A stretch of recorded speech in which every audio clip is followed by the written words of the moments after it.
Call this meeting to order. Pursuant to Standing Order 108.2 and 81.5, we're here to discuss the Ministers of Defence Mandate Letter and Supplementary Estimate 2015-16C. Charlie, I'd like to welcome the Minister of Defence. I'd like to Mr. Sajjan. I'd like to welcome the Chief of Defence Staff, Jonathan Vance, and the Deputy Minister, Jonathan Forrester. As discussed prior to the meeting, how the conduct of this meeting will happen is that we'll spend the first hour discussing the mandate letter, the second hour discussing Supplement Charlie. The Minister will have to depart after the 30 minutes into the second hour, so at the 90-minute mark he'll have to leave. He's got another commitment. I appreciate there's some overlap, so there will be some latitude afforded to questions, where these intersect and make sense, but I would like the committee to focus on the mandate letter first and the supplement C second. Again, appreciating if there's overlap, and I will allow for latitude on that. All right, Mr. Sajjan, you have the floor. Great. Thank you, Mr. Chair. Members of the committee, it's my pleasure to be here for the first time today, and a true honor to serve as the Minister of National Defence. As all of you know, I served in the Canadian Armed Forces, so I know from my personal experience that we have we ask a lot from our men and women in the Canadian Armed Forces, and I know that they deserve to have the right tools to support them. Last fall, the Prime Minister made my mandate letter public, in which he outlined the top priorities of my portfolio. That letter is a testament to the level of importance that this government places on national defence, and I would be happy to speak to any aspect of it. But to set the context for our discussion, I think I can encapsulate my priorities into three fundamental lines of effort. A new defence policy for Canada, a well-equipped and ready force, and the care of our members. Let me take a moment to summarize each of these briefly. First of all, a lot has changed since the previous defence policy was elaborated in 2008.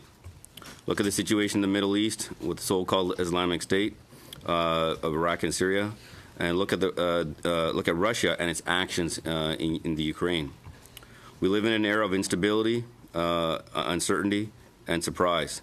Insecurity today comes in so many different forms and from so many different places. Against that backdrop, we need to undertake a comprehensive policy review to produce a Canadian vision for defence that responds to the wide array of emerging challenges. It needs to articulate our priorities in the current security environment and provide meaningful guidance for our investments. This review will be launched shortly, and I intend to have it completed by the end of 2016. Of course, the core pillars of Canadian defence policy will remain the same. Defend Canada, defend North America, and contribute to international peace and security. This review will allow us to look at how we deliver on these responsibilities and invest in our military so it can continue to be flexible in responding to an uncertain and evolving security environment and provide support to United Nations peace operations. We've committed to conducting the defence policy review in an open and transparent manner, with input from academics, parliamentarians, defence experts, and allies. We will develop a vision for Canadian defence which is both credible and relevant. In this regard, I believe that this committee is particularly well positioned to offer an informed perspective on Canadian defence as the review progresses. I recently put forward a proposal to this committee to undertake a study related to the role of Canadian Armed Forces in the defence of Canada and North America. This input would help shape a core component of Canada's new defence policy. I look forward to hearing your thoughts on this suggestion. Second, as a government, we recognize the importance of a well-equipped military with a range of capabilities. The new defence policy will help define the Canadian Armed Forces' future requirements over the long term. In the short term, we will have to move forward on a few pressing projects. We have made a commitment to rebuilding the Royal Canadian Navy while meeting the commitments which were made under the National Shipbuilding Procurement Strategy. I'm working with Minister Foote to design an open and transparent competition to replace the F-18 fighter aircraft. My department manages highly complex procurement projects, and despite sound long-term planning, These are inevitably faced with changes in scheduling and cash requirements. But I am pleased to say that I am currently working with my colleagues from Public Services and Procurement, as well as Innovation, Science, and Economic Development, in order to improve these processes. Thirdly, our military members are the backbone of our defense capability and our greatest asset. That is why I feel so strongly about the level of care they receive. As a former soldier, I know that the success of any mission is dependent on having healthy, well-trained, and motivated personnel.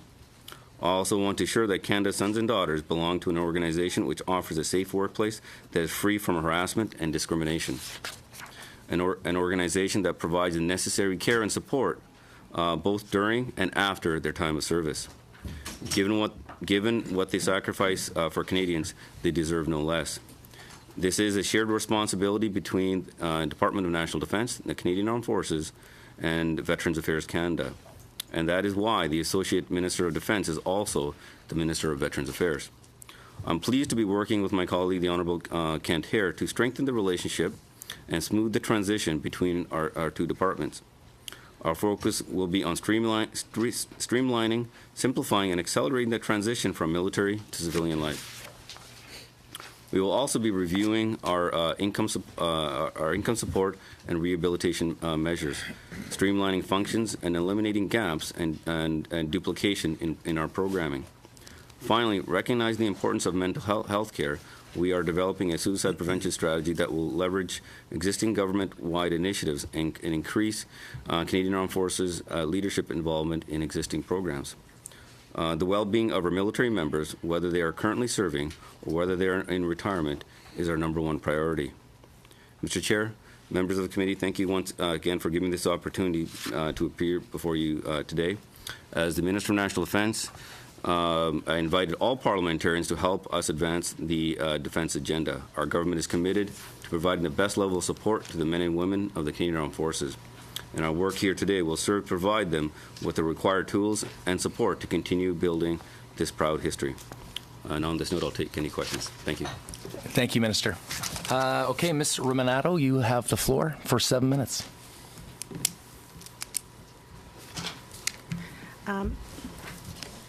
Thank you, Mr. Chairman. Thank you, Minister Sajjan. First of all, I'd like to thank you for coming today and to present to us your mandate letter as well as the subsidies, so thank you very much. As the parent of 2 sons in the Canadian Forces, as you know, I speak on behalf of fellow families of Canadian Force members, and I'd like to congratulate you on your commitment to the care of our Canadian Forces members, both in active service and when they leave service. And I'd like to get a better understanding from you what concrete actions you're taking to make sure that our forces members, from the time that they are recruited to their active training to the time that they leave the forces, are that relationship and the cultivation of that relationship and the care of them and their families. Can you elaborate on how you're working with your counterparts in other ministries to make sure that our sons and daughters are taken care of? Thank you. Thank you for the question, and also thank your sons for their service. But we also need to recognize is while they serve, the families also serve alongside them. And in fact, in some cases, it is more difficult on the families when their sons or daughters, brothers and sisters are deployed because they don't know what's happening when they are deployed. So we also need to be mindful of how we take care of the families as well.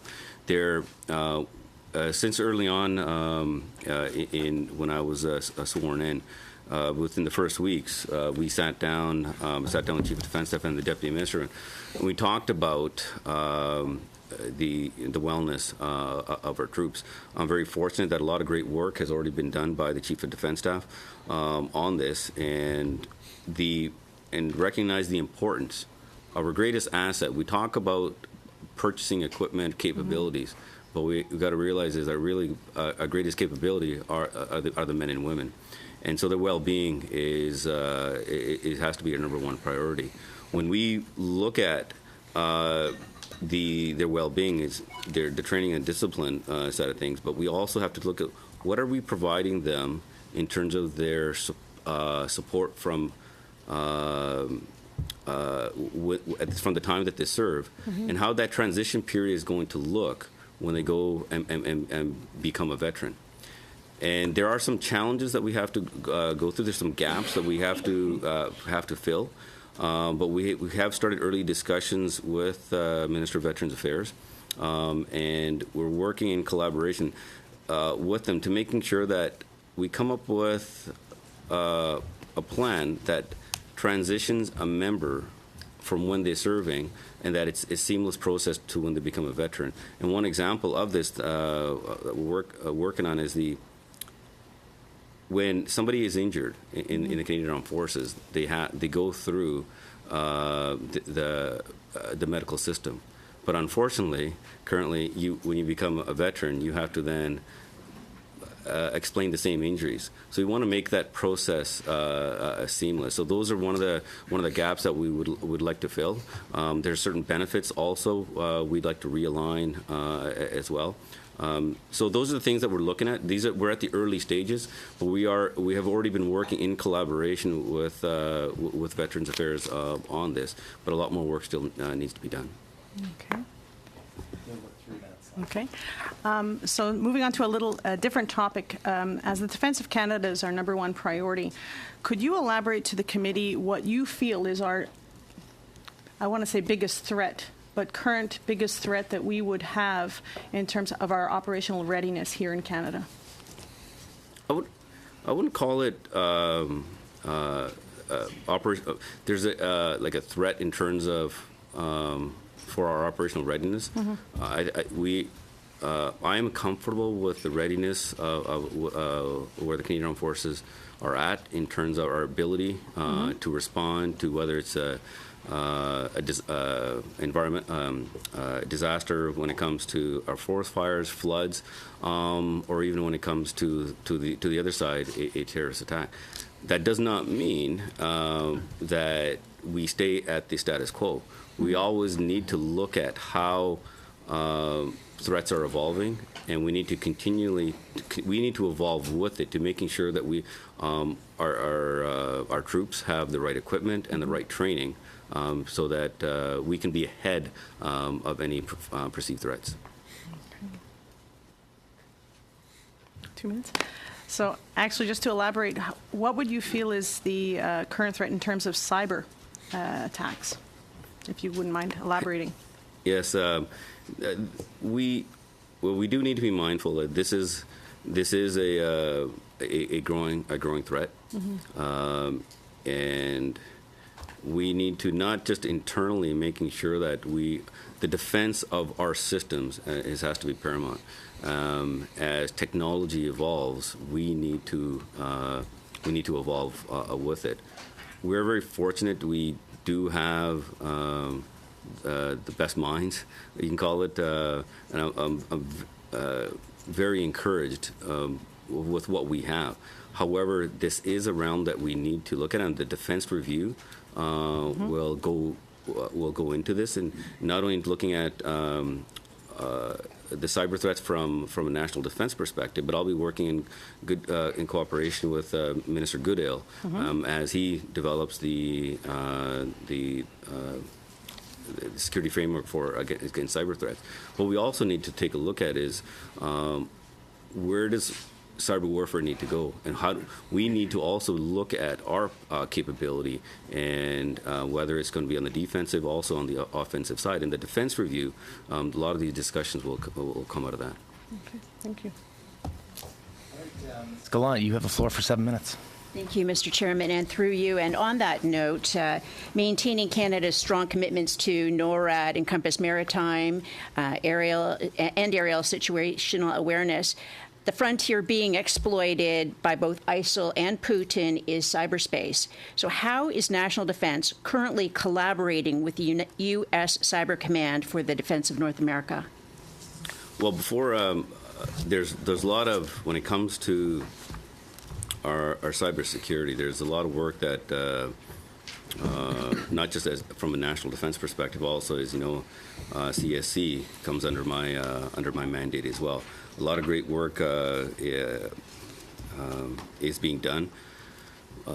Unfortunately, there's a lot of stuff I can't actually discuss in this forum. I think right now we are well poised in a defensive posture, but we need to be mindful that even though I'm comfortable with where we're at, we need to be able to evolve with the technology, because technology is changing rapidly, and the investments have to be in. We need to invest in the right areas to making sure that we continue to evolve. Thank you. Now, Putin's current narrative is that World War III is just a matter of time. RS-24 ICBM systems were rolled down the streets of Moscow last year. How does the minister plan to work with the United States to help safeguard North America from this type of threat? We are, in regards to some of the images, I think all of us have been watching on TV from the early days of the parades in the early Soviet Union and even to this day.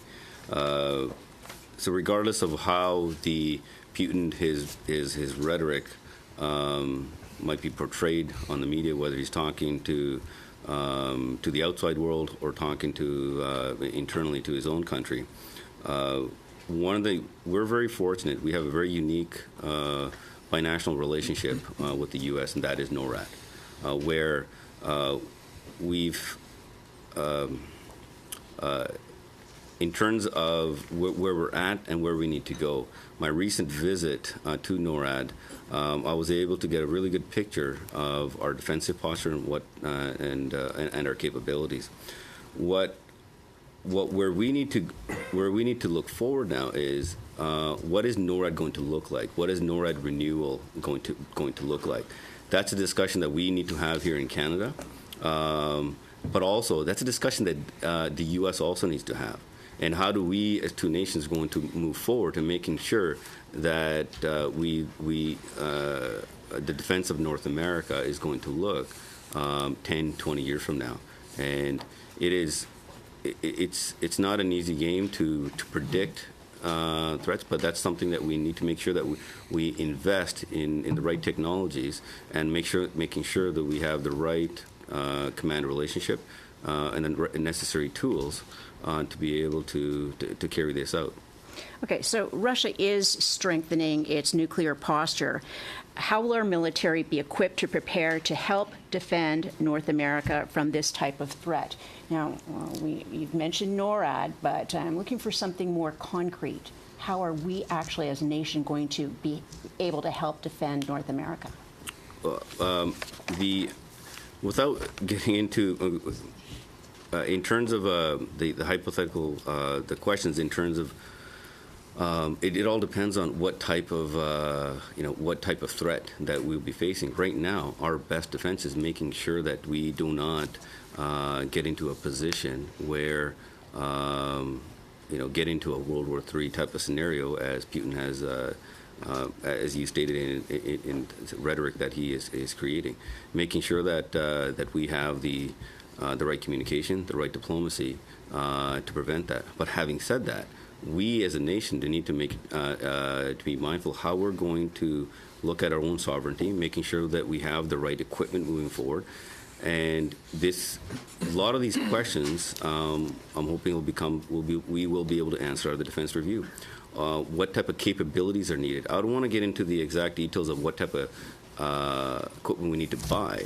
What type of capabilities is going to be the key? How we're going to be integrated? How is our command structure in terms of our relationship is going to continue?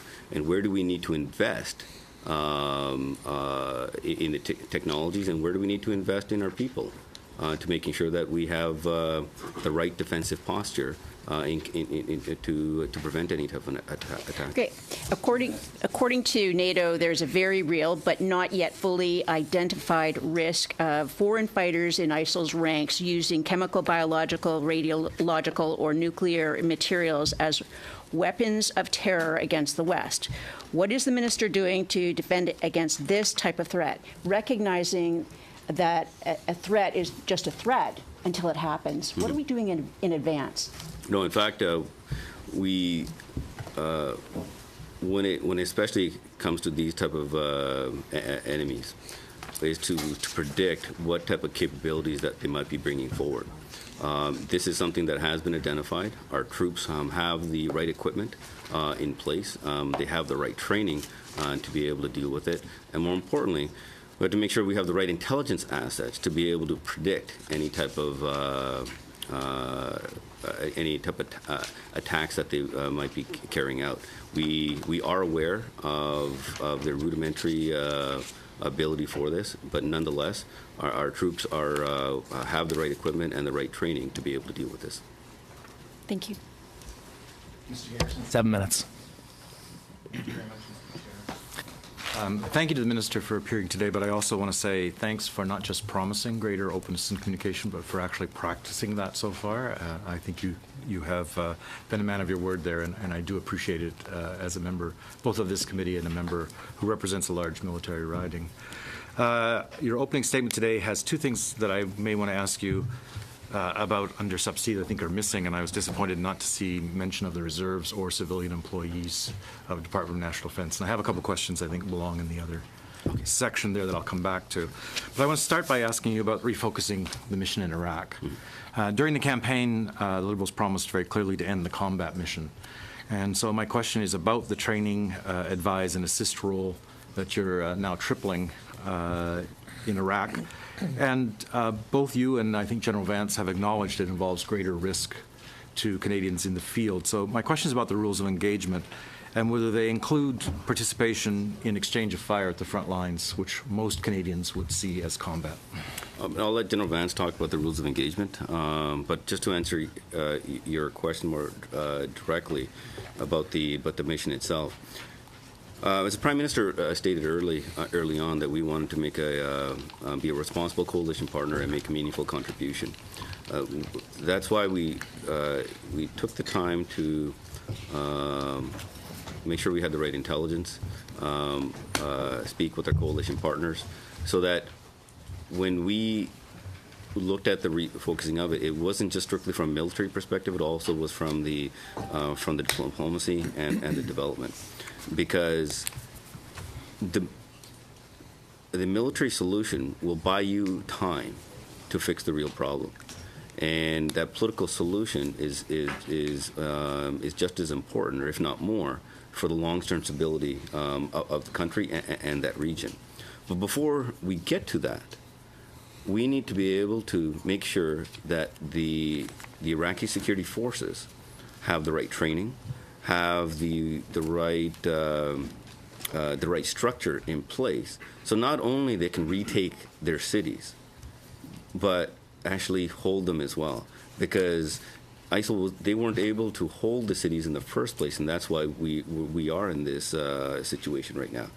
So the critical piece at this time is making sure that we train not only enough Iraqi security force in terms of numbers, but the right ethnic groups as well to be able to go retake some of those cities. And the build up to that, though, what we require is the right intelligence. As it's been over a year since the intervention, the enemy will learn actually quite rapidly from how we operate. And because of that, our intelligence also needs to get better. And this is one of the reasons we're making sure that we're providing the right type of intelligence capability that will provide the theater-wide perspective and a greater asset for the coalition commander, but also, in particular, for our troops in the north, for the force protection, to be able to anticipate some of the future threats and also contribute to the coalition targeting as well. But I'll let General Vance answer the rules of engagement question. Thank you, Minister. Mr. Chair, you asked a specific question about rules of engagement and if they allow for the exchange of fire on the front line. You understand the nature of this train, advise, and assist mission is largely defensive in posture, given that the Kurdish line, if you will, which where we are will overlook the Mosul basin, is largely static with some skirmishes to try and establish a better line. The nature of the mission is to support them in their ability to defend and in their ability to launch the offensive operations that they need to. We don't accompany them on those defensive operations. The rules of engagement, to answer your question specifically, allow Canadian Forces to defend themselves, anticipate their defense so that they can engage a hostile act or an intent before it materializes. In other words, we won't take the first shot. We won't take the first hit. We can anticipate to protect ourselves and those who we are with. So if we are, the right of self-defense is paramount, preeminent, never leaves a soldier, ever. It's an inherent right. The rules of engagement that I assigned to the armed forces allow them beyond self-defense to defend themselves tactically should they come under fire. Okay, thank you very much, because I think for most Canadians, though, that does sound a lot like being engaged in combat. Given shortness of time, I want to ask about equipment needs. And as I represent CFB Esquimalt and have a large naval contingent, I was interested in your comments about the national shipbuilding strategy. And I guess my question really is the national shipbuilding strategy a ceiling or a floor? So we've had a commitment that was made in the past about number of ships and kinds of equipment, and we've had lots of stories about the funding not being adequate to actually achieve those goals. So are we talking about ceiling or floor here when it comes to re-equipping the Navy? It's not. I don't consider it as a ceiling or a floor. I think there's some challenges based on the amount that was set, and also for the number of ships, where it's if you're going to decide on, for example, if you give a number and then it's difficult to be able to say what type of capability you want. Say, for example, if this is a certain ship, but you haven't decided what type of systems you need in it. So this is where we're into difficulty of assigning a number. What I'm focused on is making sure that, as part of the defense review, what type of capability do we need? What type of capabilities from our ships? We could be getting into a conversation with regard to NORAD and how does the interoperability in terms of just our communication will work as well. And from that, we'll drive what capability do we need, and then we can figure out what the cost would be. It's too early on at this stage when you're just looking at deciding on the type of capability that you require. I'm hoping with the defense review we will be able to decide on the capability, but I think it was premature to be able to say this is exactly the amount of ships and this is how much it's going to cost, because by the time you come up with this is the type of ships that you need, it may not fit well with the number that was provided at that time, and especially if the economic challenges that we face. But nonetheless, the national shipbuilding strategy is a great strategy for Canada. It provides not only it will provide the Navy with the right capability. We have the right expertise, and we need to work through some of the challenges to make it more efficient. And I've stated this before. Our procurement process has not served us, the Canadian Armed Forces, as well. But we will, we learn continuously, and some improvements were made in the past, but we need to move further. One simple step is working in collaboration in departments. So right now, Minister Foote and I actually have joint briefings. So that way, a simple thing of doing something like that, a file comes to me, then it has to be reviewed in another department, briefed out this way. We can save months. So, and we've done a few other things that's actually going to drastically increase the time. But in terms of the numbers, I want to wait on that. This is what the defense review will allow us to do, is making sure that we have that thorough discussion amongst Canadians, the academics, the experts within the military, with our allies, to making sure that we have the right capability and what do we need for the future, and then we can have those type of discussions of the number of ship and what types that we need. Thank you, Minister. We ate a little bit into the time, but I thought that discussion was worth listening to. Mr. Fisher, you have the floor. Thank you very much, Mr. Chair. Thank you very much, gentlemen. Thank you, Minister. 2 points of interest from the East Coast is, of course, the national shipbuilding and the Cyclone helicopters. Now, you touched quite a bit there on the shipbuilding. didn't speak about actual funding to ensuring that we have the sufficient funding to live up to the commitments of both our platform and of the contract. Perhaps you could touch on that just a tiny little bit, maybe give us an update on the Shearwater project with the Cyclone helicopters? Let General Vance will talk about the actions that number. Right now, I believe we're at, what is it, 6 or 7 cyclones? Six cyclones that are operational. I visited Shearwater myself. I think we do have the right type of aircraft that will suit the needs. And I just have to find exactly how many we're going to be going. What tab is on? 4. Okay. For which one? The For the cyclones. cyclone? Yeah. So we have 6 now? Yeah, we have, we have 6 that are operational, and there has to be a transition period for the training. It's not going to be fully operational for a number of years, but I'll get that answer for you in a second. Okay, so perhaps you can touch on whether we're going to have appropriate funding for the commitments we've made for the shipbuilding contract? You spoke about the type of ships we need and the capabilities we need, but there wasn't really mention of the budgetary side of it.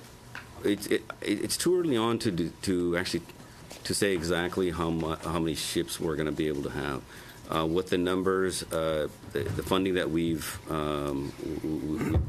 that has been allotted from the past, it's too early right now to say exactly how much, what type of ships and the number of it. But as time goes on, we will have a better idea of the number of ships, and it's going to be depending on what type of capabilities we're going to want to have in the ships. But one of the things we do need to get is make that process make it more streamlined. So before we actually create the actual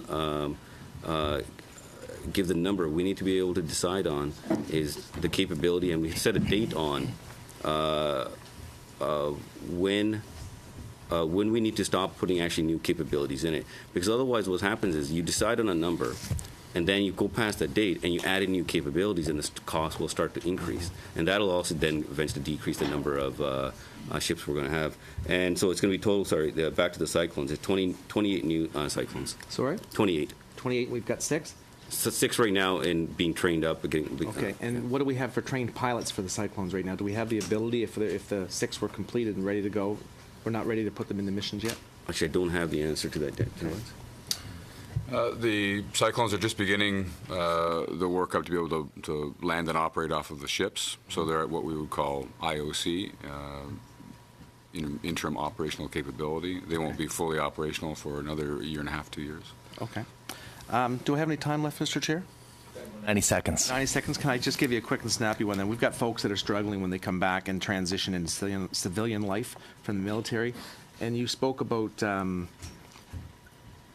working with Veterans Affairs on this type of thing. Is there a strategy, is there a plan on how to make that transition a little bit more seamless, a little better?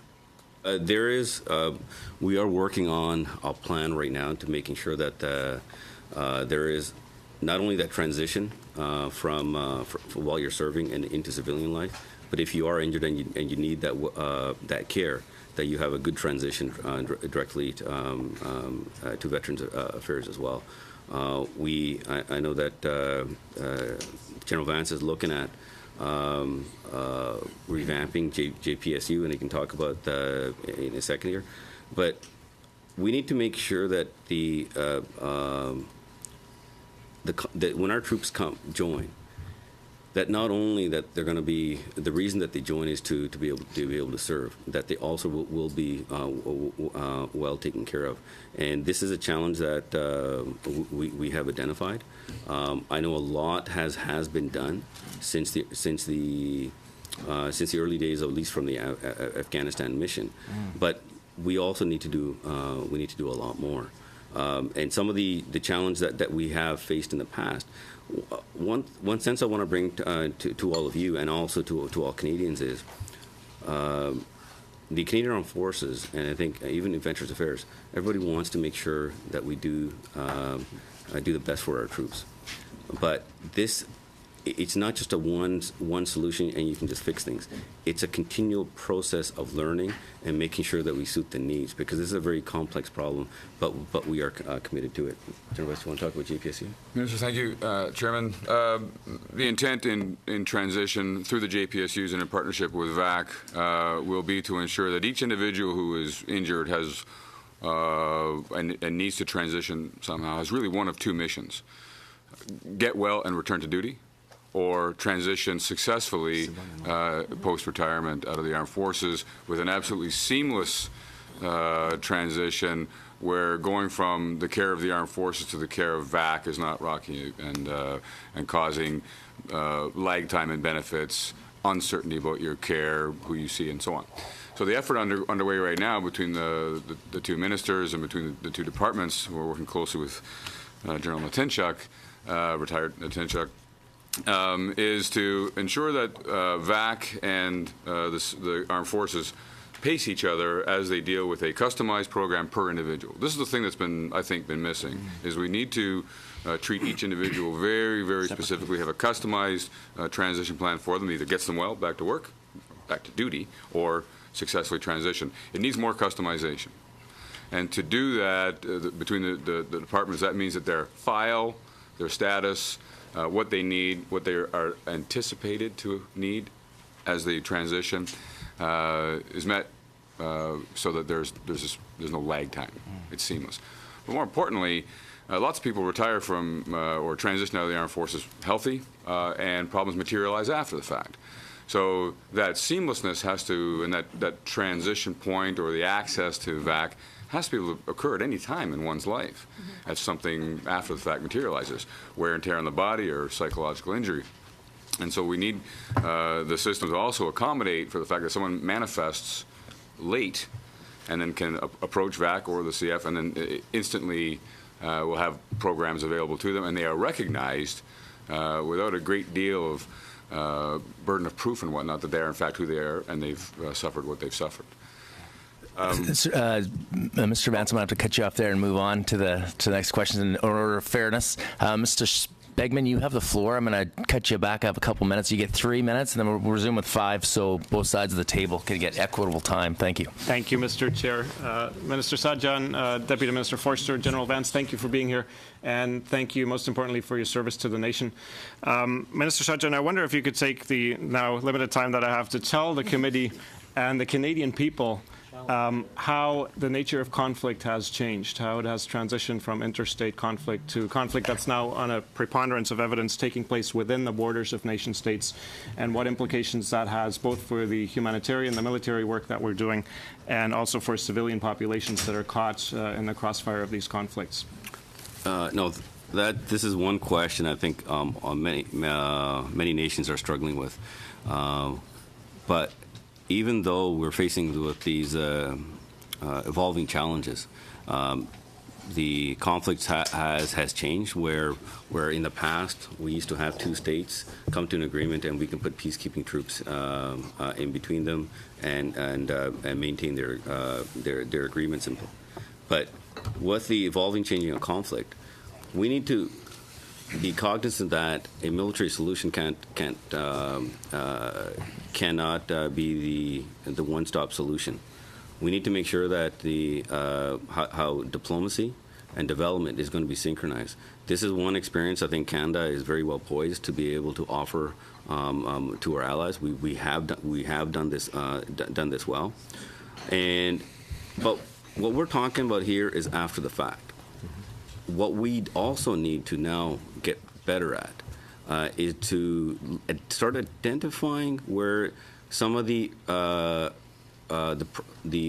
conflicts that we have seen, where could we have possibly looked at dealing with early on. So we need to get looking at how do we identify some of the early indicators of, say, for example, of a political vacuum. That might have been being created in an area. What can we do early on to prevent the problem from getting even bigger?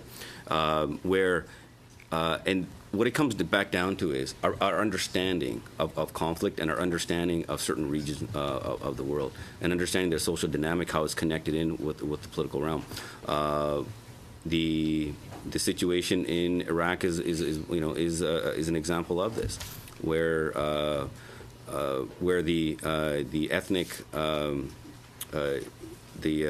sectarian violence created a political vacuum to allow a radical organization to take a foothold in a country, and this is where we're at.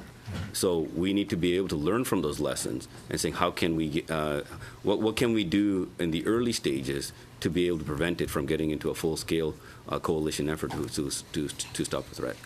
Mr. Chair, maybe very briefly, what implications would that have for our work with our allies, both organizational allies like the United Nations and our coalition partners? Coalitions are broadening, new cultures are coming into the resolution of conflicts. It's a very complex picture, and it requires, in my view, a lot of coordination. Could you make a very brief comment on that? Yes. Or less, I would appreciate it. I think we need to set the example of it. We have some great lessons here in Canada where we, and I think we've already started this, where our Op Impact mission was done in collaboration with myself, Minister Dion, and Mr. Bibeau. So set the example of interdepartmental work. So not only at the leadership level, our departments also work in collaboration as well.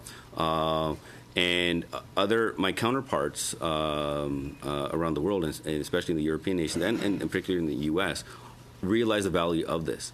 So not only so they need to also start working together. Then the next mechanism for us as a coalition to be able to bring these resources together, and then how do we use multilateral organizations like United Nations, like NATO, and to be able to bring proper solutions to this. And I was very quickly on my first meetings at NATO with my counterparts, these are the discussions that we were having. How do we look at capacity building early on in areas and bolstering the security forces so they can provide better policing? How do you bolster the governance structure in countries to prevent radical groups from taking a foothold in a country?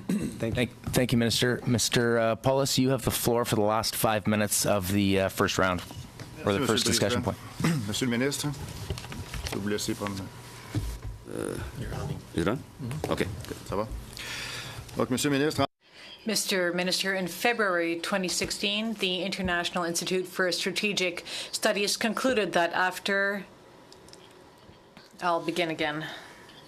In February 2016, the International Institute for Strategic Studies concluded that after a long deployment in Afghanistan, Canada will not be able to overnight reorient its defense position and make the necessary resource adjustments. So we've transitioned from the end of the 80s from a peacetime force to now a combat force. My question is, how do you feel the troops feel? Are they experiencing this transition? They went from being blue helmets under the UN to a more active combat mission. And what decisions will be taken in that regard? From the outside, what a transition, how the conflict has changed and how we have transitioned. But internally, and I've been on peacekeeping operations in Bosnia and then full on for the conflict. One thing I can very proud of as a minister, I think the Canadian Armed Forces, because of our size, are actually quite adaptable to situations. We provide a very good theater-specific training. So regardless of the mission that you're going to be going on, you're going to have the right training moving forward. The staple of the training will always be there, and that's going to be for the combat training. That's for the kinetic fight. That provides you the baseline, and what we bring to the table as Canadians and our troops bring to the table is the uniqueness of our experience. I still can't explain, to be honest, what it is, but watching our troops overseas, they do provide a unique thought process when it comes to looking at dealing with other cultures and other nations. But I think the Canadian Armed Forces is well suited and can adopt quite rapidly to various missions, because we could have, even in Afghanistan, we were doing full-on combat, but at the same time, in some cases, we were actually doing very similar things what we were doing in Bosnia. So I think Canadians can be proud of the fact that I think Canadian Armed Forces can be adoptable. Having said that, though, but we still need to be able to making sure that we have the right capabilities and the right trainings in place to be able to look at potential future threats that we may face. You remember when we were in Bosnia, we had to transition from the UN to NATO. Our troops had to take off the blue helmets, put on a green one. The engagement was different and included combat. Now our troops, which were combat ready, will have to transition to a different mindset. How long do you think that will take? It takes very long. For example, even when we were wearing the blue helmets, we were involved in serious situations where we lost troops. And in Bosnia, we look at our transition, but I think what we should be looking at is, given what we're doing is we looked at what the situation required. And in Bosnia, the United Nations came for a certain period of time. Then as the situation changed, NATO took over as that piece, the next to bring greater stability. And I think instead of looking at it from what we're going to do, is what we need to get better at, and I think in Canada we're very well poised for it, get a better understanding of the problem that we're facing. And then look at what type of capability we need to bring in, but more importantly, which organization, multilateral organization, is well suited to be able to bring stability into that region. But with regard to our troops, I'm personally confident. I'll have General Vance actually speak to that, considering he commands the Canadian Armed Forces.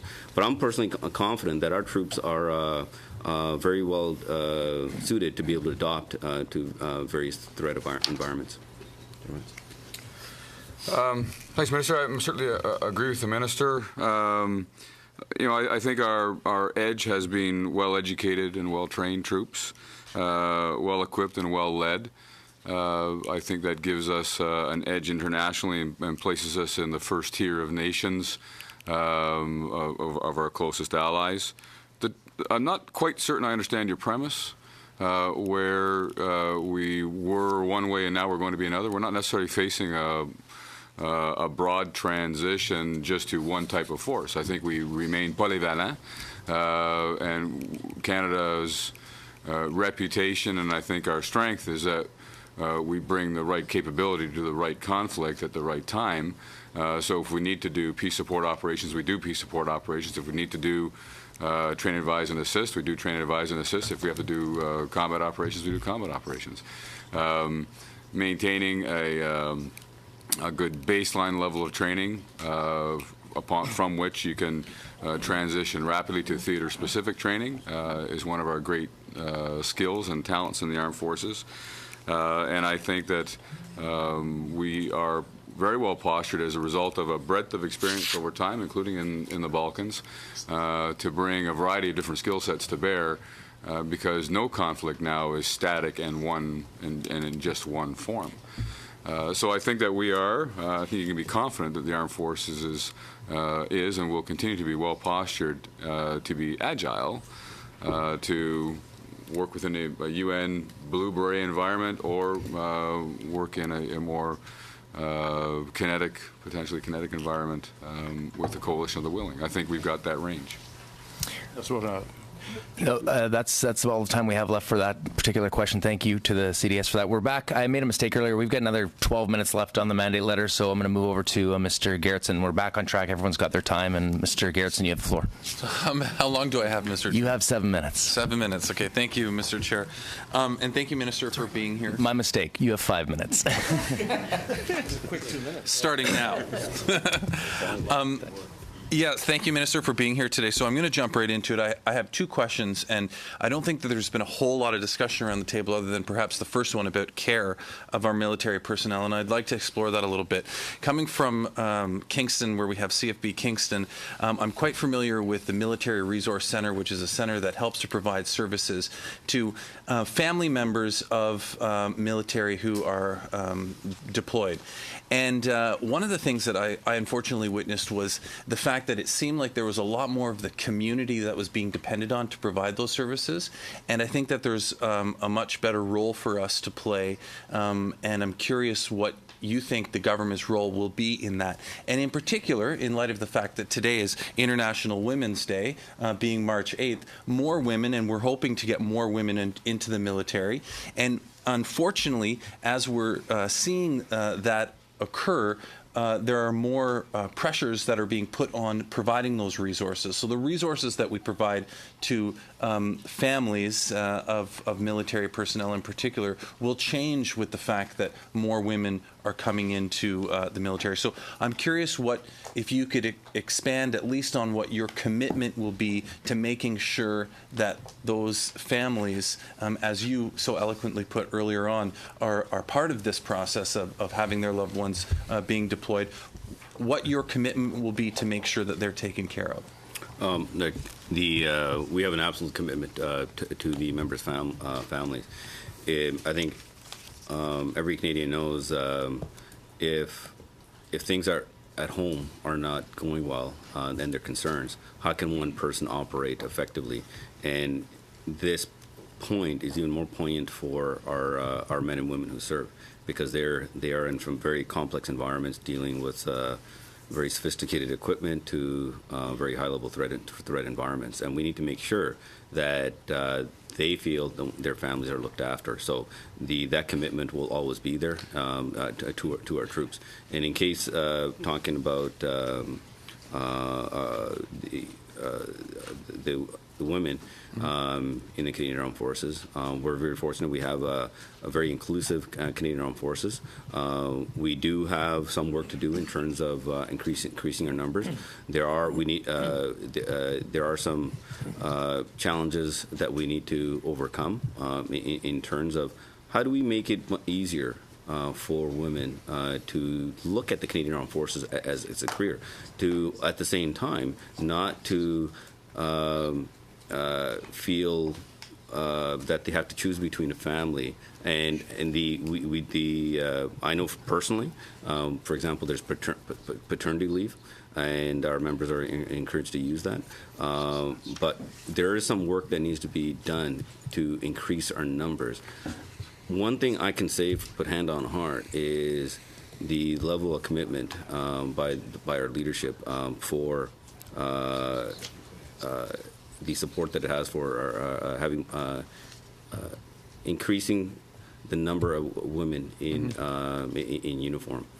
How we do that is going to take a little bit more effort, and I think today, especially the day that it is, we need to be able to send a message out to Canadians, our commitment, our commitment to them. Thank you. And just really quickly, from a layman's perspective, talk to me about the importance of Arctic sovereignty. It's something that it seems to come up every once in a while in the media. It's something that I think that resonates with Canadians because they understand the implications of it.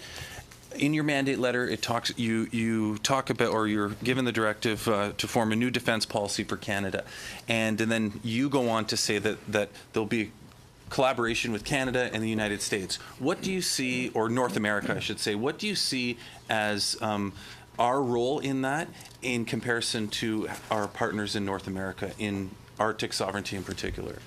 Very briefly, Mr. We have a really good mechanism in place, and that's one is through NORAD. But we also can't look at when we talk about Arctic sovereignty strictly as national defense. We have with Mr. Tutu, we have to look at the wider picture of what type of presence we want to have in the Arctic with our Coast Guard. And as the National Defense, we provide a one umbrella for that. We have good mechanisms in place, but we do need to be mindful of what is that defense going to look like, what type of surveillance, what type of presence. But I don't want to get ahead of myself before the defense review in answering some of these questions. And you But expect that to play a big role in it, at least it'll come out in it? Absolutely, Okay. yes. Thank you. Thank you, Mr. Roseanne, you have the floor for 5 minutes. Thank you, Mr. Chair. I want to thank Mr. Sajjan, General Vance, and Mr. Forrester for taking time out of your very hectic schedules and come here and appear before committee. This is a great opportunity for us as members to get the answers on your mandate letter and on the sub-Cs. I want to just continue on this discussion that we've been having about Russian aggression. You talk about it in Ukraine. You're requesting some more money for Operation Unifier for the training mission. And follow up on the question of Arctic sovereignty. Do you see the aggressive posturing of Russia, not just in Ukraine, but what we're doing in Operation Reassurance in bolstering up Eastern Europe, and the buildup of Russian forces, opening 2 new military bases, reopening 6 others in the Arctic, as being disconcerting at the very least, and one that we have to match? It is concerning with Russia's posture, and I think it even goes beyond that. When we look at from the early days from Crimea, then into Ukraine and their involvement in Syria. Russia needs to be it needs to come back to the table and be a productive partner in the world. And how we deal with this, I think it's important that the national defense priorities are nested well within my counterparts, with Minister Dion, and I think it's very important to bring Russia back to a level of where they can be a responsible partner. But having said that, we've had some very good discussions within my NATO counterparts, and how do we making sure that we are responsive to Russian aggression, making sure that we have a responsive force. We are doing considerable amount, I think, with our NATO partners. We have a company in Poland, also in the Ukraine, and we're looking at have some early discussions going on right now on what Canada's role is going to be with NATO. And I think this is something. I think the one thing that we need to be very mindful of is when we look at Russian aggression, is that NATO's solidarity is critically important to this, and we do have that. And as we move forward, I think that it sends a powerful message to Russia when you see NATO working well together, and how responsive NATO can actually be for it. And we have many meetings that will be coming up with my counterparts, Minister Dion, and the Warsaw Summit that's going to be coming up in July as well. Okay, going to shift gears a little bit here. In your mandate letter, it talks about you working with the Minister of Public Services and Procurement to launch an open and transparent competition to replace the CF-18 aircraft. During the campaign, the Liberal platform said quite bluntly, we will not buy the F-35 stealth fighter bomber. And now Cabinet has set up a secret committee to look at procurement. How can we have and to follow up on that, just a couple of weeks ago, I understand that National Defense put almost $33 million into the consortium to maintain our position there. So I'm wondering if you're having a change of heart on the F-35, seeing it as what our military wants. And secondly, you look at some of the commentary that's out there, such as George Predalakis of the Canadian Global Affairs Institute says that I don't think there will be a significant savings in acquisition, and I expect there probably won't be a significant saving in operating costs either if we don't get the F-35 versus something else to plow into naval ships.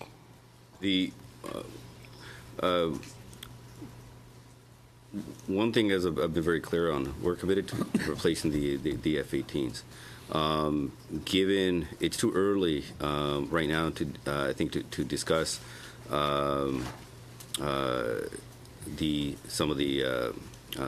for example, the the cost of the aircraft. I mean, there's a lot of details I personally have to go into myself. The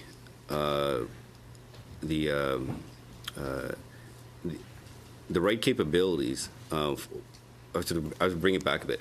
We need to be able to choose what type of capability we need, and when we have the defense review, we'll be able to decide what type of aircraft is needed that will suit the needs for Canada, but also how we're going to be well suited within NORAD and our responsibilities to NATO.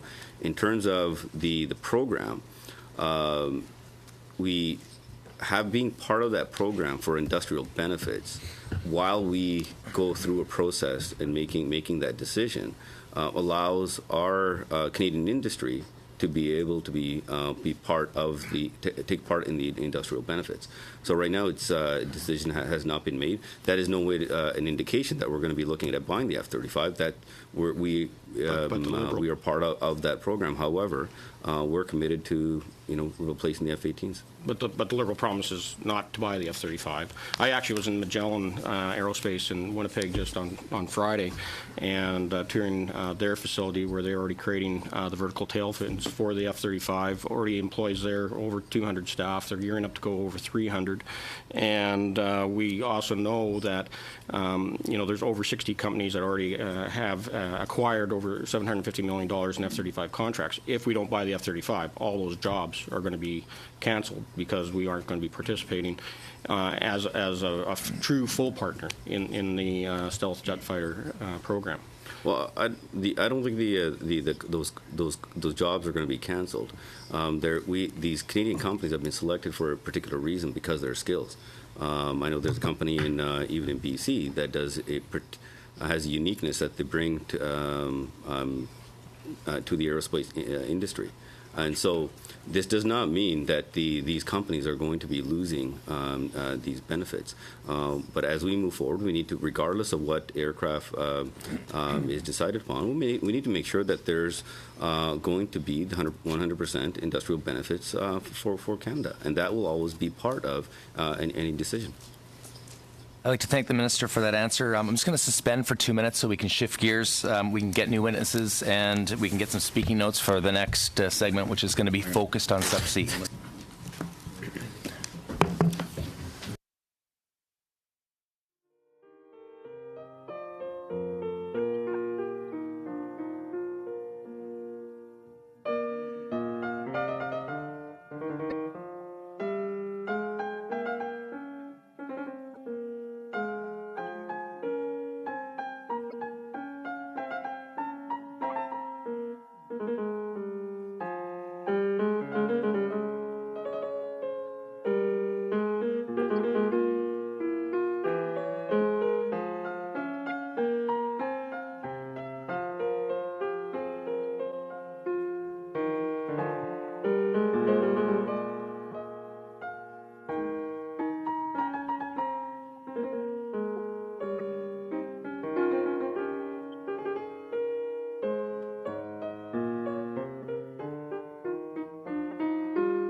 30 minutes or maybe a little bit less than that now that we've eaten into the time by a few. I'd like the minister, if you could introduce the new witnesses, I would appreciate that, and then you have the floor for your opening statements. Thank you, Mr. Chair. I'd like to introduce Lieutenant General Thibault, the Vice Chief of Defense Staff, and Mr. Claude Richette, who is the ADM Finn, and Greta, can you pronounce your name? Bossenmeyer, sorry, who's the Chief of CSE. Thank you, Minister. You have the floor for your opening comments. Thank you, Mr. Chair.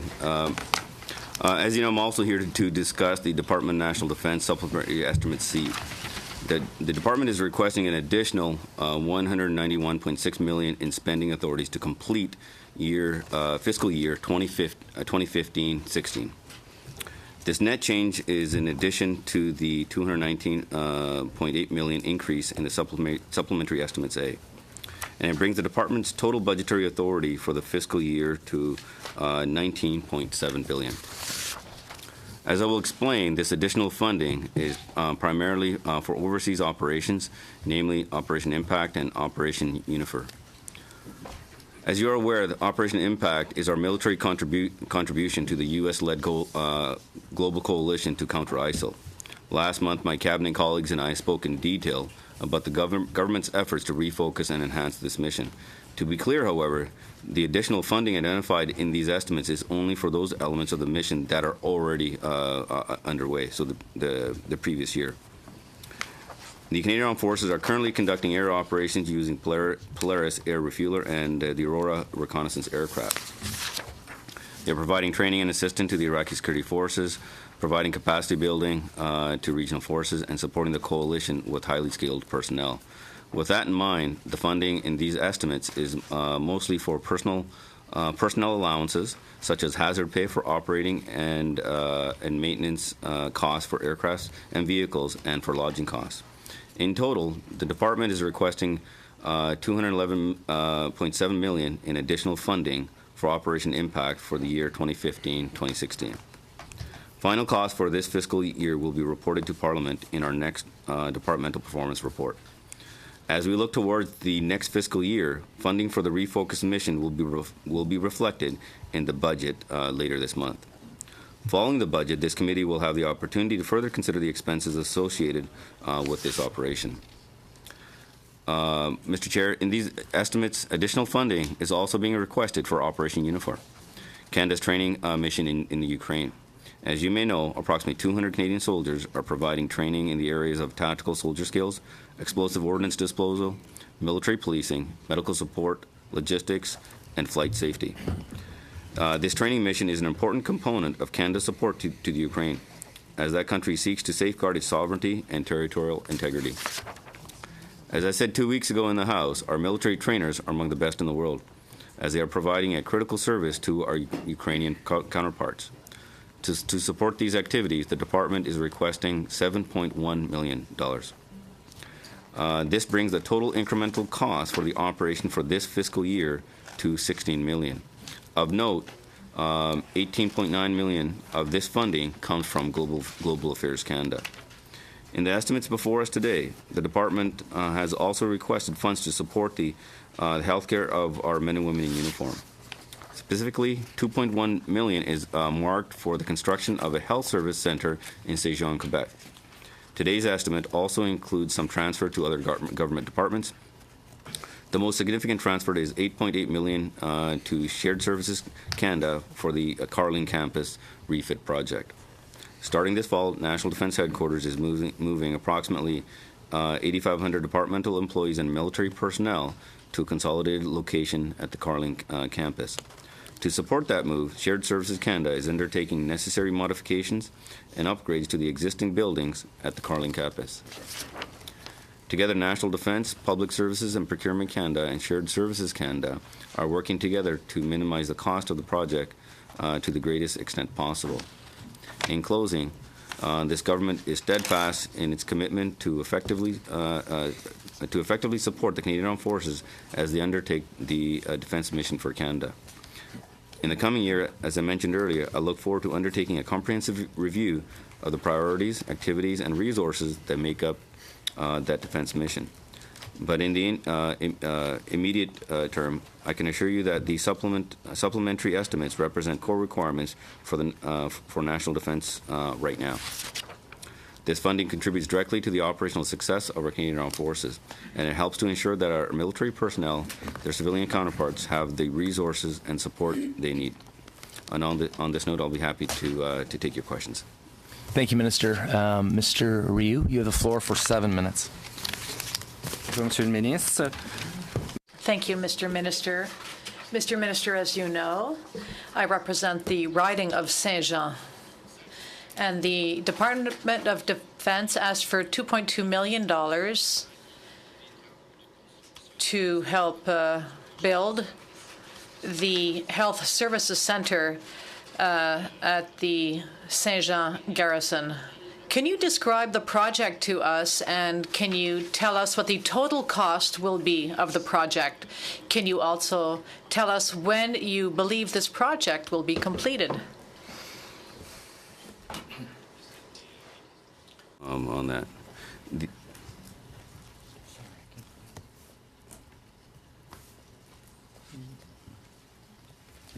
Tab 11. Okay. Yeah, so the 2.1 is an unexpected funds for the 2014-2015 are being reprofiled into the current fiscal year. The funds are specifically related to preparation for the cost of the health services, and I believe it's both for a new dental and health facilities. Is that? Yes. Yeah. So it's a building of a new facility, and I don't know the exact date of when it's going to be complete, though. I can get back to you on that. OK, good. I will, au début, j'aurais voulu poser une je vais faire une. I will, in fact, reprofile a question I wanted to originally ask you about your mandate letter. I'm surprised that I did not find in the supplementary estimates funding for the Royal Military College at Saint-Jean, which is in the riding. Given the new mission you have to reorient forces towards training and helping local populations on the ground, Saint-Jean's Military College would like to offer a humanities course focused on the new needs of the military, and which would help to recruit into the forces French Canadians, because it seems that there are different school systems or education systems in Quebec versus the rest of Canada. So is there going to be money in the upcoming budget for Saint-Jean's Royal Military College and its humanities course? To let you know that when I was made aware of the project, I think it is an important point to make. If you want to make sure that we have the right, when we recruit the right caliber of people, we have the right institutions to train them. And I think the military college did play an important role. But we are looking extensively at this project but unfortunately, I can't announce anything just yet. I want to make sure that we go through the proper analysis for this. But I do recognize the importance that it has played in the past and what it can play in the future. Merci, c'est très encourageant. Thank you. That's very encouraging. And I'm now going to go outside of the riding of Saint-Jean. I talked about local projects. The Department of National Defense had asked for the authorization to transfer $8.8 million to Shared Services Canada to provide and install equipment and technology for information technologies at the Carling campus. Can you describe to us what this project is about and how exactly the money is going to be spent? To the vice to answer the more details of this question. I just got the answer. The health center will be finished in 2019. Okay. Thanks. Merci, Monsieur le Président, pour la question. Thank you for the question, Mr. Chair. Now, the Carling Campus project will involve moving 8,500 members from one location in the NCC to that campus. So we're working with Shared Services Canada, and they, with the Department of Defense and with Public Services Canada, they are all responsible for setting up the site. So Shared Services Canada, in fact, is in charge of the IT systems, information systems, and they are going to help create an environment which will enable us to work in a very modern environment, in an environment which will allow for mobile technologies. That money will go towards preparing the site for the move of our members. Thank you very much, Mr. Chair. You, Ms. Gallant, you have the floor for 7 minutes. Mr. Chairman, and I'll be sharing my time with Mr. Bazan. Almost 6 years ago, we had our JPSUs in integrated personnel support centers stand up. And at the time, they were open to veterans and currently serving soldiers from all conflicts. It was a good way to ensure that the proper medical appointments were being made. But over time, in a way, they've become victims of their own success because they're just overloaded. Now we're hearing that soldiers who are in precarious positions are just left to check in, as opposed to coming there and having the people in place to ensure they're still feeling that they're part of an active unit.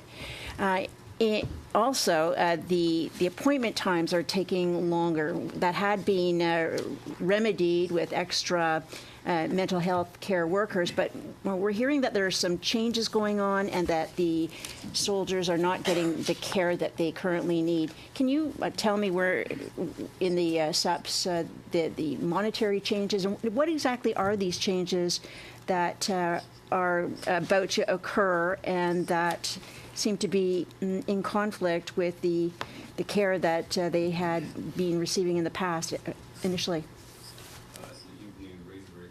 Important point. JPSU, when it was started, I think it was a great vehicle to address the challenges that our troops faced, especially when it came to the transition and the care that a unit could not provide that personal care.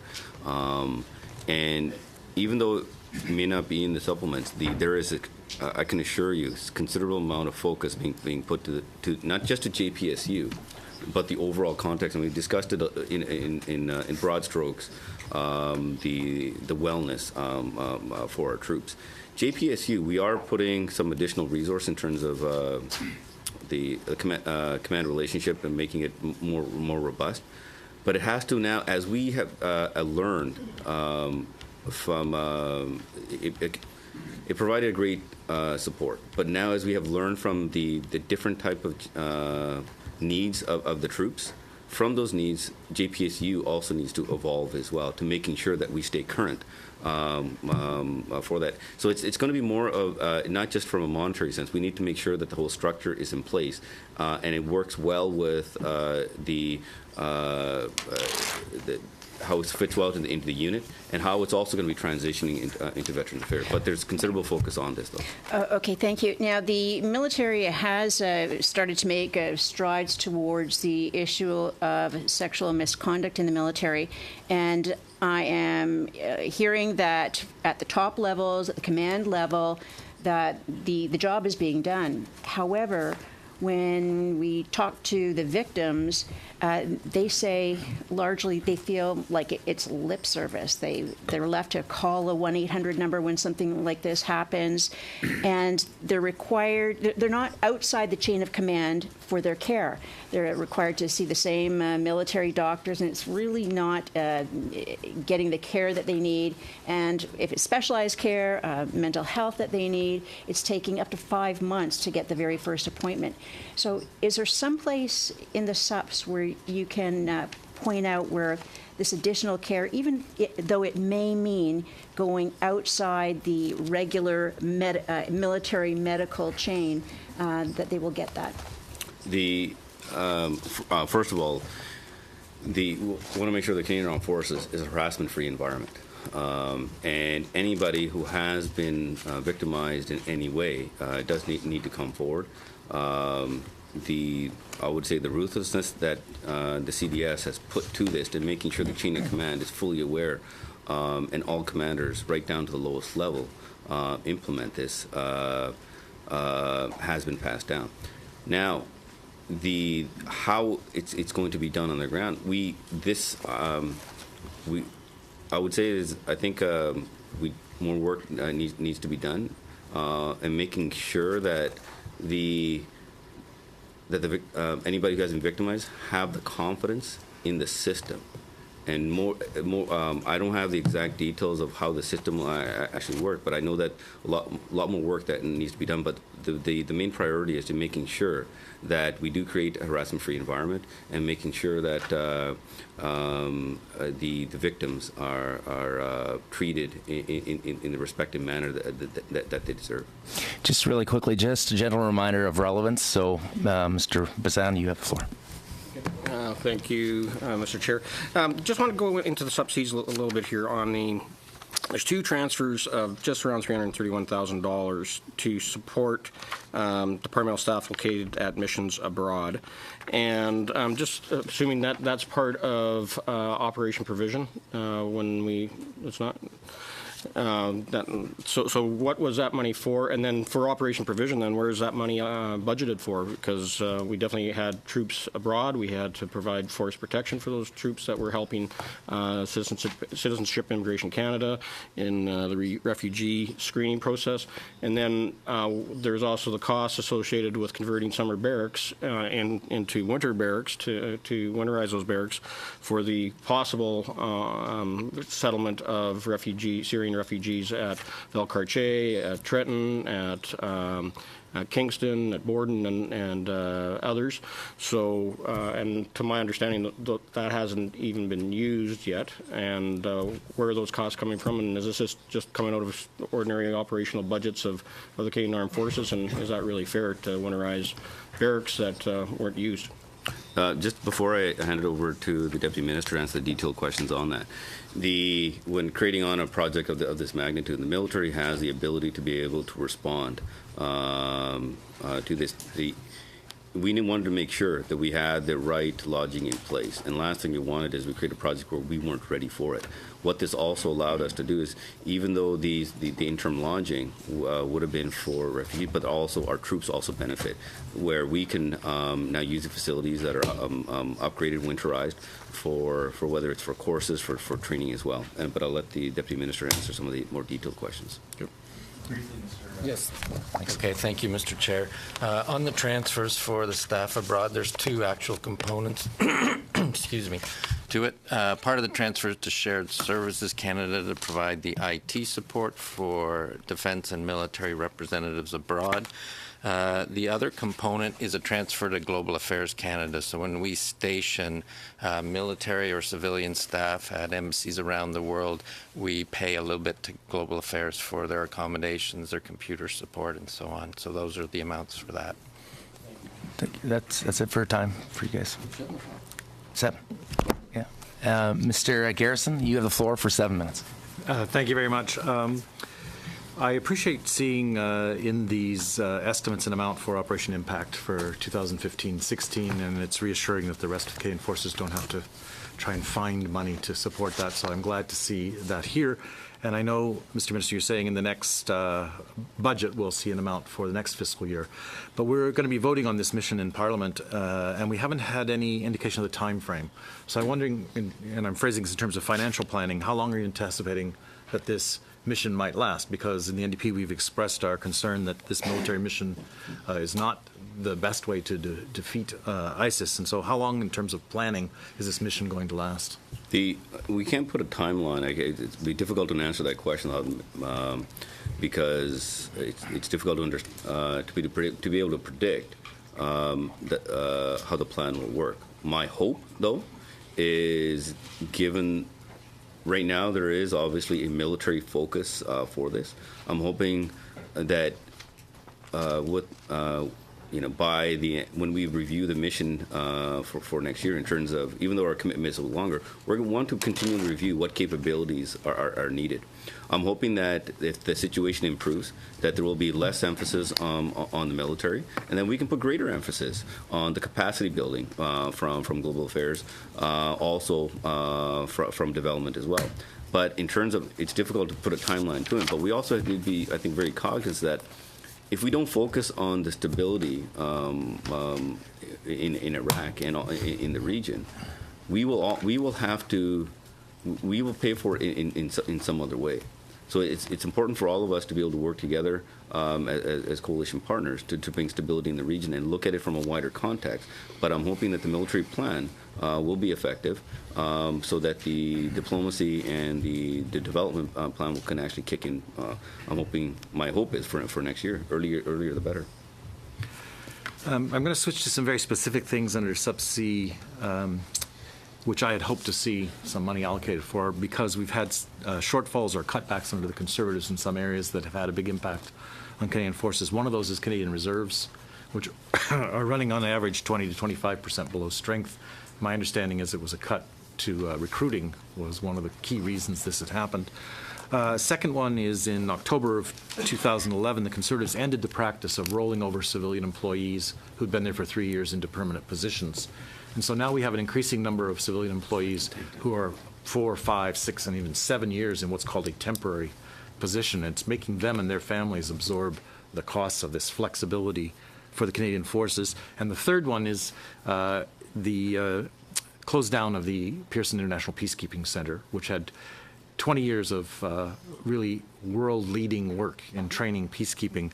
And your mandate letter calls for Canada to resume that international leading role. So my question there is there any intention to recreate or an institution, the Pearson Center or an institution like it?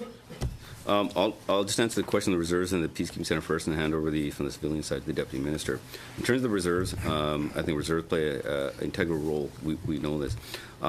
In terms of the budget and having some pretty good experience in the reserves myself, it's not the amount of money. There are challenges within the recruiting system. One of them is when recruiting is slowed down, it's difficult to start ramping back up. And so that is changing. So we need to be able to recruit the levels. Plus, we have the geographical challenges where some areas cannot recruit to certain levels. It's just difficult. But other areas are capped. So we are looking at options right now, potentially to can we allow certain portions of the country where it allow the reserves to grow larger, and while the challenges, the regional challenges, are dealt with within other areas. So the reserves will always have a focus. I don't think there's any budgetary challenges for the reserves. It's always making the defense review will also take a look at how we're going to utilize the reserves into the futures, and there's some pretty good ideas on that. In terms of the Peacekeeping Center, yes, we are looking at how do we utilize it better, but how does it fit into the wider context as well? Because the center itself is not the only solution. How do we look at which countries to take their leadership and to be able to train them? While we potentially may look at capacity building as well. So when you take a leadership from a different military, we're also looking at the capacity building. So, but this is, I'm hoping as we look at the wider context of national defense's role as part of peacekeeping with global affairs and also with the UN. We're going to look at all the capabilities, not just the Peacekeeping Center, and how we can make conflict prevention more effective. Yes, just quickly on the question of terms. So the previous policy had been after 3 years of terms, the department had a policy that they would convert them into permanent employees. That was suspended as the department worked through its reductions. So we're now reviewing that policy. We know there's a number of areas where we need to grow capacity, for example, in procurement. So we're reviewing that policy, and we're discussing that with the unions as well, and we'll continue. So we'll hopefully make a decision this year on whether we want to put it back in place or not. Thank you. Okay, the minister had to depart. If that's still the case, I'd like to suspend for 2 minutes for the minister to depart, and we can resume. Thank you very much. Thank you very much. And as you know, I'm giving my, if my schedule permits, I'm happy to answer any of your questions that weren't answered in this forum. And thank you, sir, for coming. Appreciate it.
A subsea discussion, and leading off for the last question in round one for 7 minutes, Ms. Romanato, you have the floor. Merci, Monsieur le Président. Thank you, Mr. Chairman. This morning, you spoke to the importance of creating a new strategy, a new defense strategy for Canada. But as it now stands, I don't see in the supplementary Estimate C any sign of such an initiative. So what resources are there in terms of personnel and budget dedicated to this initiative? And is this review going to be conducted by an independent organization? Thank you, Mr. Chair.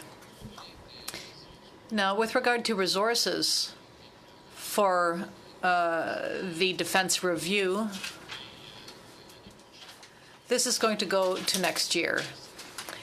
We do not have the funds in the sub-C for that this year. There is going to be a budget to complete the review of our national policy and to conduct consultations.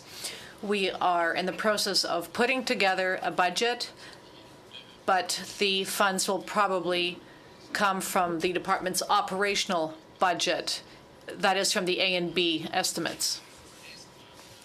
The minister is soon going to announce how we are going to proceed, how this review is going to be conducted, and how the consultations are going to unfold. So we will possibly learn about that in the coming weeks and months. The minister will possibly make an announcement to that effect. There's another item which I do not see in the supplementary estimates. I have 4 cadet corps in my riding. This is a very important youth program for young people across the country. So I would like to know whether there is a plan to increase the budget for that particular initiative. Thank you for the question, Mr. Chair, Madam Member. Indeed, what you're describing is my responsibility, the cadet program. As it now stands, there is nothing in the supplementary estimate C for that, yet the department sets aside about $200 million for our cadet programs, and we have a renewal program to ensure that we are better able to support our cadet corps in our communities. That really is where the program is delivered. So it's important that with that $200 million budget that we will invest that money on the ground. We also have a national program. We have cadet camps which take place in the summer, but we really are focused to make sure that the money is used well to deliver a program that will meet the needs of young people who are involved in this important national program. In terms of transfers to other organizations in the subseas, we see approximately $250,000 that's going to be transferred to Indian Affairs and Northern Development to pay for costs associated with unexploded explosive ordnance services for the Okanagan Indian Band as well as the Tsuut'ina Nation. Given our renewed relationship with First Nations, while we appreciate the amounts that are being allocated during subseas, are we willing to put any more resources into these initiatives, given the importance of our relationship with First Nations? Well, thank you, Mr. Chair, for the question. We actually put up a very important priority on this program, and we have a regular program to do this, to clean up unexploded ordnance on not just First Nation land, but any other lands that were used after World War II, et cetera, and since then for military training. So the 2 items here are amounts we are asking for to complete this fiscal year, but we also have a very well-established ongoing program to try and clean up those areas in partnership, particularly with First Nations, where it's their land. So that will be in our budget for next year. Okay. Do I have any more time, Mr. Chair? 2 minutes if you'd like it. Okay. In addition, I noticed that there are some transfers from other organizations, specifically SSHRC, Social Sciences and Human Resources Council, and NSERC, National Sciences and Engineering Research Council, to support federally funded research at the Royal Military College in Kingston, as well as the Canada Research Chairs. And I'd like to know if you could elaborate. Is this going to be research that is at the undergraduate level, or are we looking at graduate level research? So there's about $1 million coming from the Social Sciences and Humanities Research Council that's going into RMC Kingston, about $1 million, and about $5,600 into RMC Saint Jean. So these research grants are from the SSHRC for projects and labs. I don't have the specific projects for those 2, but if you'd like that information, we'd be happy to provide it to the chair. There is also another $350,000 from NSERC, so Natural Sciences and Engineering, going to RMC at Canada, and that is to support new professors, 4 new professors going into RMC in those fields. So I can get you the exact subjects if you want, their specialty if you want. Their teaching. I'm sure I can find it on the NSERC website. Thank you. Great. Thanks. Thanks very much. Mr. Gerritsen, you have 5 minutes. You have the floor. Thank you very much, Mr. Chair. And I'd be happy to, I have one question, and depending on the length of the answer, I'd be happy to share any remaining time with another member if they have a question. I saw that there's roughly $1.2 million towards the phase 2 of the Canada cybersecurity strategy. And I'm curious if you can elaborate a little bit more specifically as to what the money will be spent on, but also provide a bit of an update on the strategy as a whole and where we are with it right now. Sure. Thank you very much for the question. Maybe I'll start with just noting that from a CSC perspective, cybersecurity is a really important part of our mandate. And we look at cybersecurity from a number of different perspectives. We look, of course, in terms of protecting the Government of Canada networks and the information that's contained on those networks. We do that in association with partners from other departments, such as Shared Services Canada and the Treasury Board Secretariat, for example. We also, under our mandate, have the mandate to ensure or help to protect systems of importance to the Government of Canada. And we work with our partners in public safety, in particular on phase 2 of the cyber strategy, which is looking at critical infrastructure. So we're working with them to see how we can help support private sectors, in particular critical infrastructure sectors, in terms of cybersecurity. And that could include, for example, sharing some cyber threat evaluation or cyber threat information that we have, or cyber mitigation advice that we might have, given the focus that we have on cyber from a Government of Canada perspective. How much was spent in phase 1? Overall in the strategy, I don't have. That's a public safety-led initiative. Okay. So can you provide an update as to how it's, I mean, you've described what's involved, but can you provide an update as to where we are at this point? Again, right now we're looking to see how we can further support the private sector in cybersecurity. And again, from a CSE perspective, this is a horizontal initiative. There's other departments involved, again, led by public safety. Okay.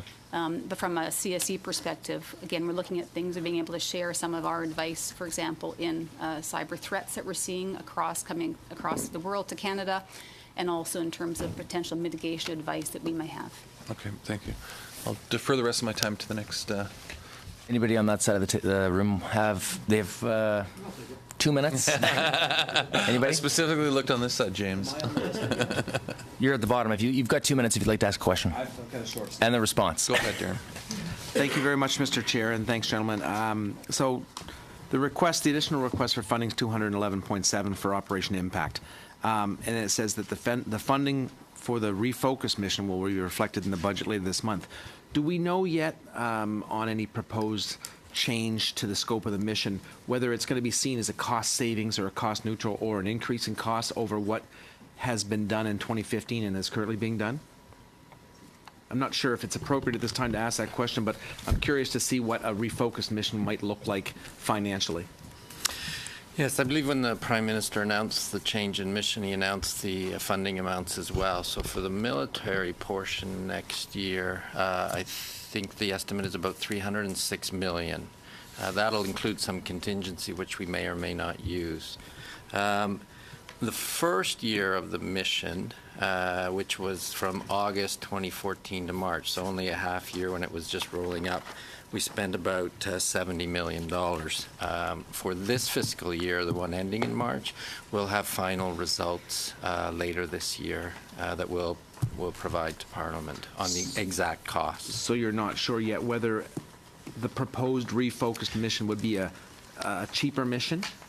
There'll be certainly some savings in returning the 6 F-18s and the support crew back to Canada, but at the same time we're putting more trainers in. Right. And so we don't have our final. This current year is kind of the first full year of Operation Impact, and I don't have yet the final numbers. So there's no at assumptions the end of being March. made then at all that this might be a cheaper mission or a more expensive Not mission? at this point. Okay. Thank you, Mr. Chair. Pleasure. Mr. Paulus, you have the floor for 5 minutes. Merci, Monsieur le Président. Thank you, Mr. Chairman. Mr. Forster, Mr. Thibault. In the redefinition of Operation Impact, we're talking about supporting Iraqi forces with equipment, small caliber weapons, and optical devices in the supplementary estimates, 200 million, which we are asked to vote on. I'm wondering what kind of weapons and optical equipment are going to be provided to the Iraqi troops, and what part of that budget do these things represent? The budget to provide equipment is part of Operation Impact for next year. Today, as we speak, there is no money set aside. It's not in this fiscal year. That is not in the supplementary estimates? No. To come back to what my colleague said in the budget of the Department of Defense 2014-2015, the budget is $18.9 billion with 769 million additional for a total of 19 billion. In the next fiscal year, 305 million will be set aside for Operation Impact. Do you expect the budget to be of 19 billion, or will it be the same as for 2015-2016? And if so, if there are cuts, how high will they be?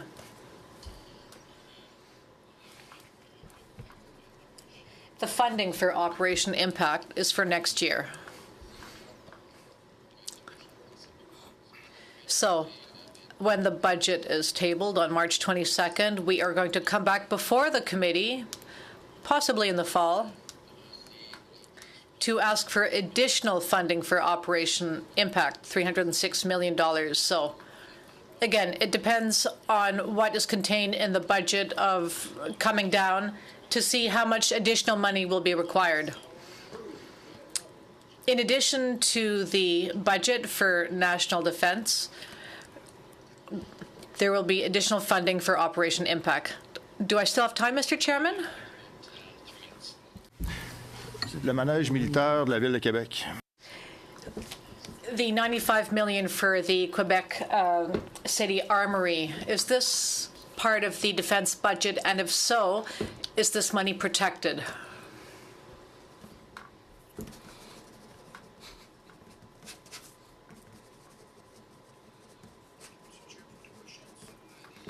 Funding for the project. Oh, excusez, je vais vous parler en français. Sorry, I'll respond in French. So the funding for that project, we're receiving an amount this year, but we've already earmarked funding in the fiscal framework for the coming years. It will be included in the main estimates. Final question. I will come back to the issue my colleague raised about the reserves in the report by Colonel Asti, who's now an MP colleague. In the 2011 report, the budget for the reserves was cut, and this has led to certain problems we're witnessing now. The initial budgets were good, but the money did not seem to trickle down to the units. We don't know where the cuts came from. Can you confirm that in the upcoming budgets, the reserves will have enough money to be efficient? Thank you for the question. Yes, I feel that it is accurate to say that funding for reserves, the situation there is the same as for overall military budgets. We need to have the confidence that there is enough money for planning purposes. And in fact, we want to give confidence to every arm of our armed forces over a 3-year period. That's our objective, to have a 3-year planning process. And we also want to increase the strength of our resources, not only reserves, but of our regular forces as well. Within the reserves, there was an attrition rate, and as was said previously,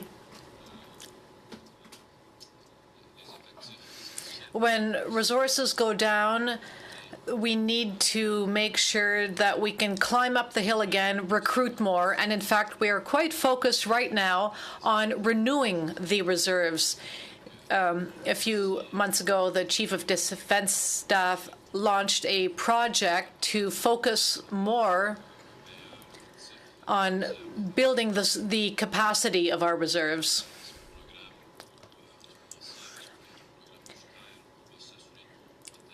With the budget we are getting, or rather we are able to protect the funding set aside for reserves.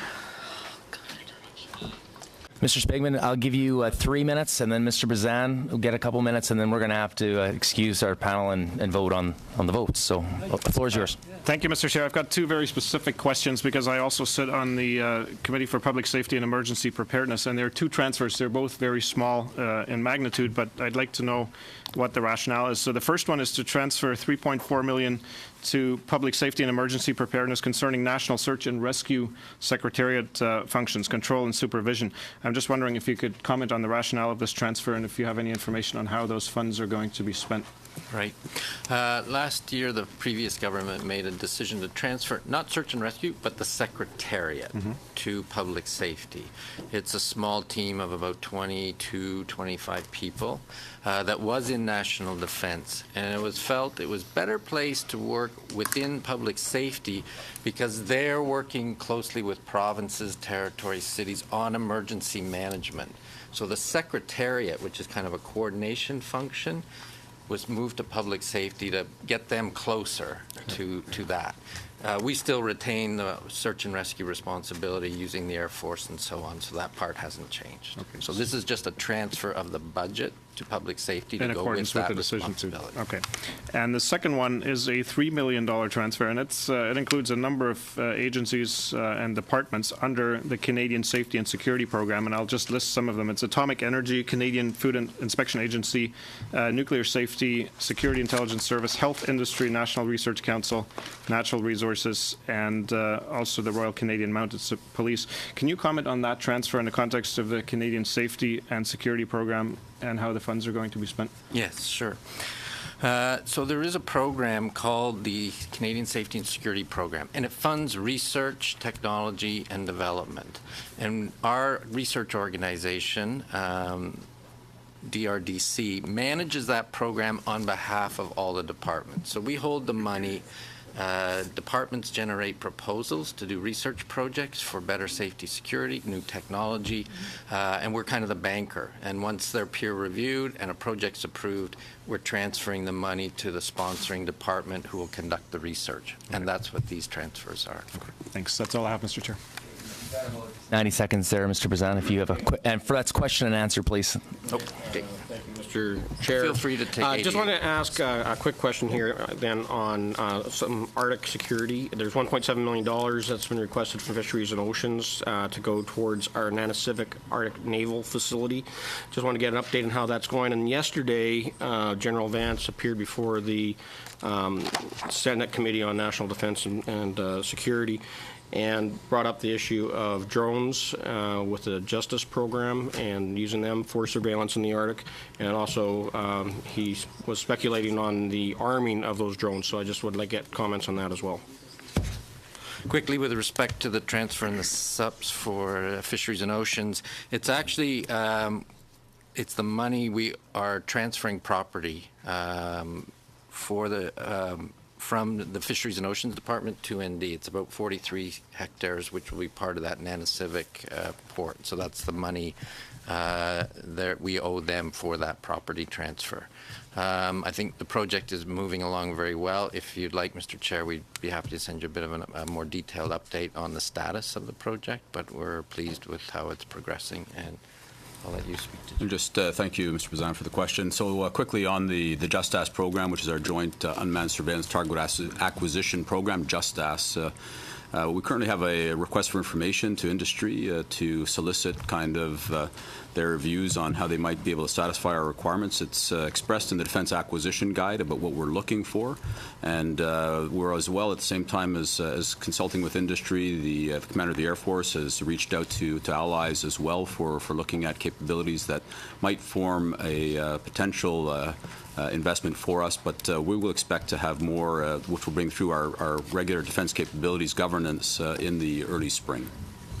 Thank you very much, General, and I'd like to thank the panel very much for appearing today. We appreciate your time, and you're welcome to leave if you'd like to stick around. That's up to you. We're really pinched for time here, so we're going to move on. We have to be out of this room in about 4 minutes, so I'm hoping we can get done what we came here to do. So, by a show of hands, do I have unanimous consent of the committee to call all the votes on the supplementary estimate Charlie together? I need a show of hands, please. Okay, it looks like we have unanimous consent. Shall vote 1C under Communications Security Establishment and vote 1C and 5C under National Defense carry by show of hands? Yes. All right. Shall the chair report the votes on the supplementary estimates Charlie to the House? Yes and no. I saw all the hands yes, but nope. You didn't say? No, okay, my mistake. So we had unanimous. I'm voting against the estimates. You're voting against the estimates? Yes. All right, so where are we going here? So that's 8 against, that's 8 to 1, so that's carried. Okay, so it's carried. And so no, I appreciate I didn't see you, my apologies. And shall the chair report the votes on the supplementary estimates Charlie to the House? Yes. Yes? Okay. Thank you for your patience and thank you for your time. Adjourned.